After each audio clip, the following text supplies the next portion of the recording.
What's up, YouTube? Today I want to talk about an EXP farm that my friends and I developed on our journey through Northrend that I think is probably the fastest way for you to get from 73 to 77 in a very consistent and reliable manner and make a lot of gold along the way. Check it out.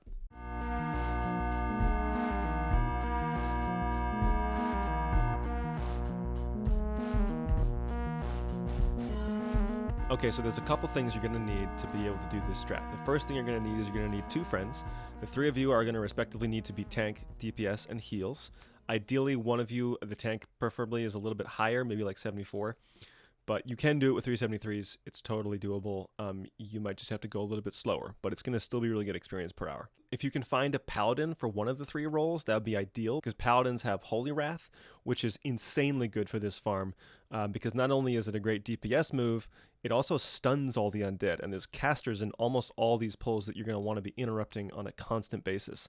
So paladins are really good for that, because every pull they can pop a Holy Wrath and stun everything and make the run that much easier for the tank and the healer. So as you can see, the first thing I like to do is I like to pull all three of these first packs. You can pull the first set of three with the taunt, grab the middle two with the hammer, and then grab the third pack with a Avenger's Shield, which is probably the smoothest way to do it. After that first pack, everything is going to be undead, basically, from here on out. So if you have anything special against undead, like if you're a paladin once again, you're going to do extra well. If you have any like talents or abilities or special things that you can pop for undead enemies, they're going to do really well in this part of the run. As you can see, the Webwinders do pull you in and net you, and you're going to want to interrupt these Shadow Blasts. We had two Blood Elves in the party, which made it really nice. You could always just silence them to move them around a little bit. If you don't have a Blood Elf, you're going to want either like a Mage with improved counterspell, or you're going to want a Rogue, or the Shaman we have who's doing a lot of interrupts is also a good strategy. Something to deal with those casts on a pretty consistent basis because they do constantly cast on you. It's also nice to have Shadow Aura, another reason you might want a Paladin in this run.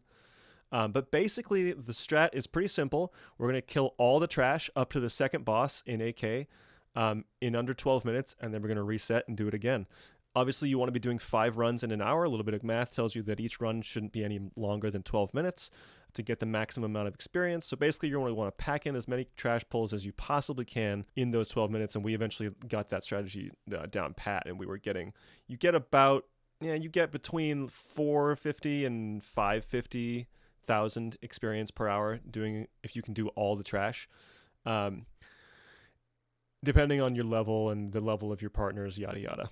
We do skip this first boss. There's no need to do him. It's just going to slow you down. It's not a lot of experience. If you really want the loot, if you want to be getting upgrades and there are upgrades for you, you can always just do them, throw them in at the end or in the middle if you really want to, but it is going to be less experience per hour, so it depends on what you want from the run, of course. Another thing I want to mention about this run that makes it super efficient is because you're farming instance mobs, not only are you getting good experience, you're getting a lot of drops. You get so many greens and blues doing this farm. So if you're an enchanter or if you have an enchanter alt, I would strongly recommend saving all those blues and greens that are BOE and just shipping them over to your enchanter, disenchanting them. You're going to get like 2 or 3 times as much money per green on average from disenchanting mats, at least at the beginning of the expansion, than you will from just selling the greens to the vendor. Now, if you want to sell the greens to a vendor for quick money, you can always do that too. You're still going to make a lot of money, but definitely if you have an enchanter or if you are an enchanter, that makes this run even better. You're going to want to line of sight these casters over on this corner. It makes it a lot easier than trying to go up on them, especially because the eyes of Taldaram are going to knock you back when they die, and that giant pats kind of close to the pack, so if you kill them where they are and you get knocked back, you might pick up the giant, which is going to make your run a little less efficient and a little less predictable. So I always pull around that corner there. Remember that Holy Wrath is going to stun and stop all those casts. Super helpful against these caster packs. The ghoul packs are a really good source of greens because they're non-elites, but they get that dungeon loot bonus.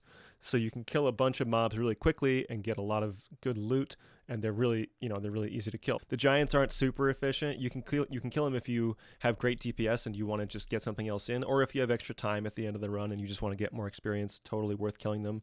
But I wouldn't say that if you're running out of time, or if your DPS isn't that high, or if you're not that high of levels yet, I wouldn't say you should kill them. I think you should just try to leave them alone, get around them, because they have a lot of health and they don't give as much experience as these packs do. For these packs, once again, it's going to be really nice to have some sort of a silence, some sort of an interrupt in your group, preferably several, so you can stack them up nicely. Depending on the comp, obviously, you can find a lot of different ways to deal with these packs, but having a Blood Elf AoE silence is super helpful. Having some sort of Stun, if you've got a Tauren and you can War Stomp, also very helpful. A lot of it's going to be figuring out what your comp does well and finding a way to make the run efficient with that setup. If you do end up pulling one of these giants, you just try to burst them down as fast as possible, obviously, but keep in mind that they do fear. So if you have some sort of anti-fear mechanics and you end up pulling a giant, make sure you throw those down. Like when we pulled a giant by accident, we'd have our shaman put Tremor down right away, because if you get feared and then you pull the other giant, it's going to add a lot of time to your run. It's going to make it a lot less efficient, and you might wipe, and that makes it even less efficient. When you come back, make sure you come back the opposite side that you went in from, so that you can pick up the extra packs that you didn't get on the way in. You can also pull this pack when you go in and just do this whole room at one time. That's also totally viable. Again, whatever you want to do that gets all these mobs killed in 12 minutes is going to work just as well as whatever I do or whatever we decided to do, you know. I think that's pretty much it. I would absolutely recommend trying this if you've got a couple friends and you want to go fast through the 70s. We had a blast doing it. We had a blast refining the run, figuring out what works, you know, making it as fast as possible. And I think you probably will too.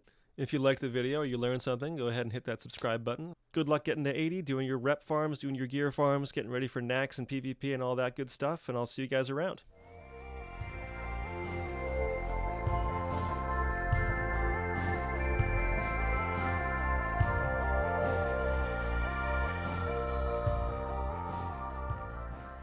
Funny thing about all these spiders is that, like, I don't want to get too far ahead of myself, but if anything, it's making me like more comfortable looking at spiders, which is kind of a good thing. Yeah, good. To Yeah, an you're getting a extent, little desensitized right? to it. Yeah, like I don't want to fucking be dealing with a spider, but yeah, it's kind of nice for that in a way, where it's like, yeah, a little desensitization.